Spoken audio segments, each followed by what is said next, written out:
Assalamualaikum warahmatullahi wabarakatuh. Bismillah, alhamdulillah, wassalatu wassalamu ala rasulillah Sayyidina Muhammad ibn Abdillah wa ala alihi wa sahbihi wa mawala amma ba'du. Faqala Allah ta'ala fi kitabihil karim, a'udzu billahi minasy syaithanir rajim. Bismillahirrahmanirrahim. La yanhaakumullahu 'anil ladzina lam yuqatilukum fid din wa lam yukhrijukum min diyarikum an tabarruhum wa tuqsitu ilaihim innallaha yuhibbul muqsitin. Shadaqallahul azim. Alhamdulillah, sampai saat ini masih kita diberikan oleh Allah Subhanahu wa Ta'ala nikmat kesehatan, nikmat panjang umur. Mudah-mudahan saudara-saudara kita yang sedang mengalami musibah berupa virus corona, mudah-mudahan tercatat oleh Allah Subhanahu wa Ta'ala, dijadikan kematian mati syahid. Amin ya Allah ya Rabbal alamin. Para dokter, para perawat, mudah-mudahan beliau-beliau diberikan kekuatan oleh Allah Subhanahu wa Ta'ala dalam mengemban tugas menyelamatkan jiwa sesama manusia. Amin ya Allah ya Rabbal alamin. Bahasan tentang keistimewaan tongkat Nabi Musa dan asal usul harta Nabi Musa kita jeda dulu. Sekarang saya akan membahas dulu tentang masalah toleransi. Bolehkah bagi seorang muslim menerima hadiah dari non-muslim ketika mereka merayakan hari Natal, hari raya Galungan, maupun hari raya Nyepi? Ketika mereka memberikan hadiah kepada kita, apakah kita boleh menerimanya? Jawabnya tentu harus berdasarkan hukum yang telah ada dan disediakan oleh para alim ulama. Allah Subhanahu wa Ta'ala berfirman, La yanhaakumullahu alladzina lam yuqatilukum fid din wa lam yukhrijukum min diyarikum an tabarruhum wa tuqsitu ilaihim innallaha yuhibbul muqsitin. Allah Subhanahu wa Ta'ala tidak melarang kepada kalian berbuat baik kepada orang-orang kafir yang tidak pernah memerangimu dan tidak pernah mengusirmu dari rumah-rumahmu. Ang tabarruhum wa tuqsitu ilaihim innallaha yuhibbul muqsitin. Secara garis besar dalam surat Al-Mumtahanah ayat ke-8 bahwa kita diperbolehkan menerima hadiah dengan catatan kita tidak meminta kepada non-muslim ketika mereka sedang merayakan hari besar keagamaannya.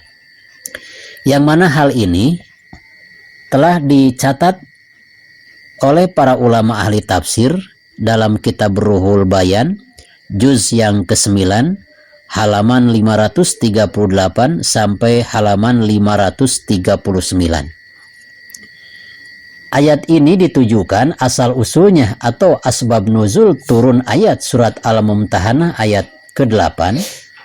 Ruwiya anna Qatilah binta Abdul Uzza qaddamat bil Madinah. Suatu ketika ada seorang perempuan yang bukan muslim yang bernama Siti Qatilah binti Abdul Uzza, yang mana Siti Qatilah ini adalah mantan istri Abu Bakar Siddiq. Hasil pernikahan Abu Bakar Siddiq dengan Siti Qatilah melahirkan seorang anak perempuan yang bernama Siti Asma. Dan Siti Asma ini kelahirannya ketika baginda Rasulullah SAW berusia 26 tahun. Jadi ketika Rasulullah dinobatkan jadi seorang Rasul, saat itu Siti Asma berusia 14 tahun. Nah, masa-masa jahiliyah Abu Bakar Siddiq berumah tangga dengan Siti Qatilah terjadilah perceraian. Sehingga Abu Bakar Siddiq memeluk agama Islam, sedangkan Siti Qatilah mantan istrinya tidak mau memeluk agama Islam. Sedangkan Siti Asma, putri Abu Bakar Siddiq, mengikuti jejak ayahnya, memeluk agama Islam.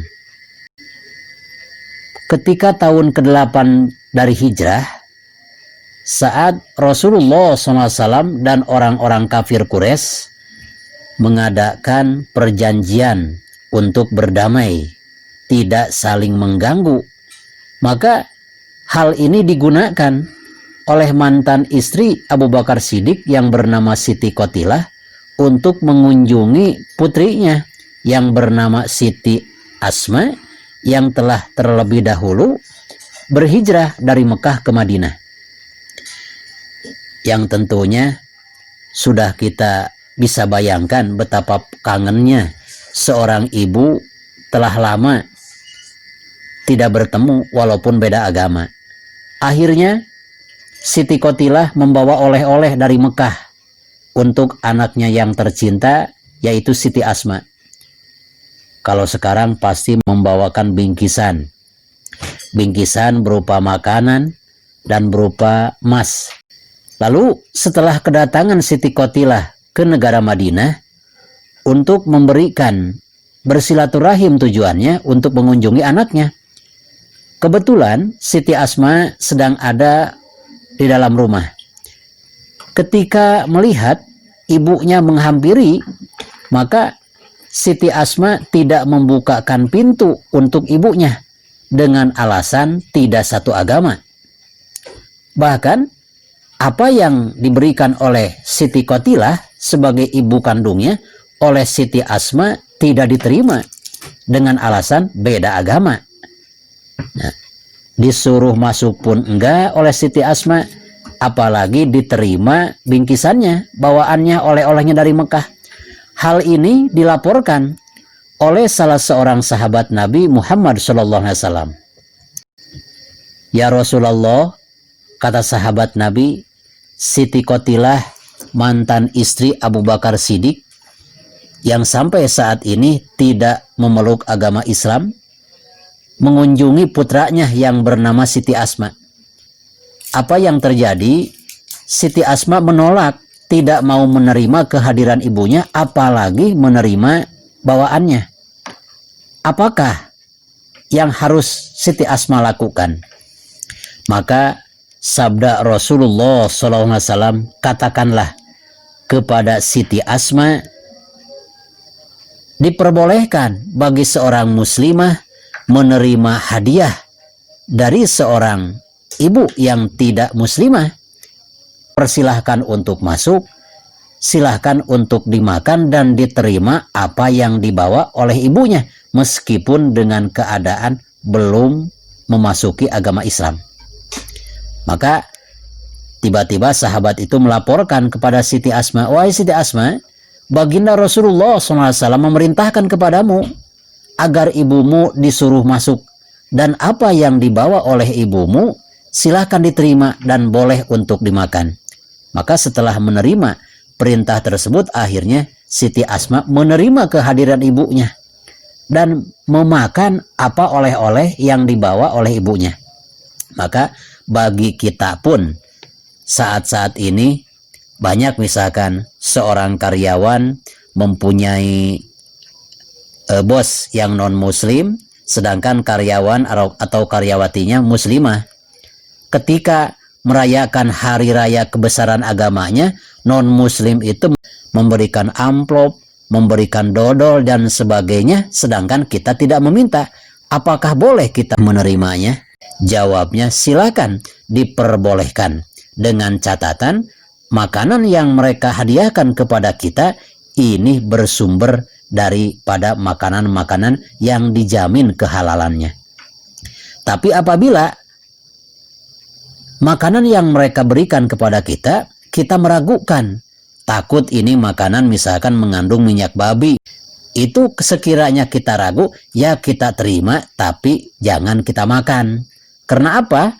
Kalau kita tidak mau menerima pemberian mereka, kita itu menyakiti hati mereka. Sahabat channel Rahmatul Ummah yang saya cintai dan Allah muliakan, itulah asbab nuzul dari surat Al-Mumtahanah ayat yang ke-8. Diperbolehkan intinya untuk seorang muslim atau muslimah menerima hadiah dari non-muslim ketika mereka merayakan hari besar keagamannya. Mudah-mudahan untuk itu kita tidak perlu ragu, tidak perlu bimbang, silahkan terima saja dengan catatan kita tidak memintanya. Hadanallahu wa iyyakum, hudma sofa, wada makadar, ambil yang terbaik, tinggalkan yang tidak baik. Juga jangan lupa silakan tausiah ini share apa yang Anda ketahui dari kisah kejadian ini, orang lain pun harus tahu juga. Insya Allah kita akan mendapatkan pahala menyebarkan ilmu. Wassalamualaikum warahmatullahi wabarakatuh.